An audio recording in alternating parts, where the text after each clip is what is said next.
出事嘅旅遊巴成架鏟上行人路，幾乎撞入一間咖啡店，車頭凹陷，擋風玻璃碎裂。的士就成架反轉，4輪朝天，壓到變形。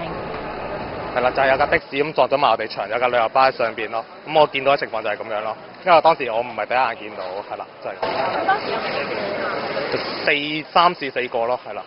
消防其後協助將2部車拖走調查。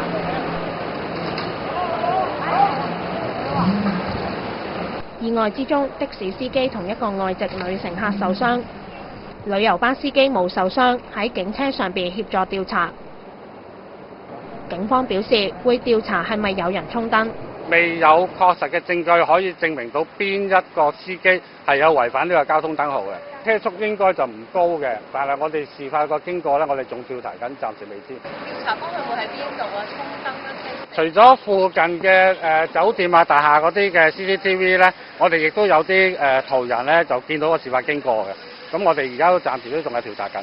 意外發生之後呢，附近行人路嘅欄杆係撞到爛晒，咁而咖啡店嘅外牆呢亦都受到損毀，警方封鎖附近一帶進行清理。現場係尖沙咀摩地道帝苑酒店對開。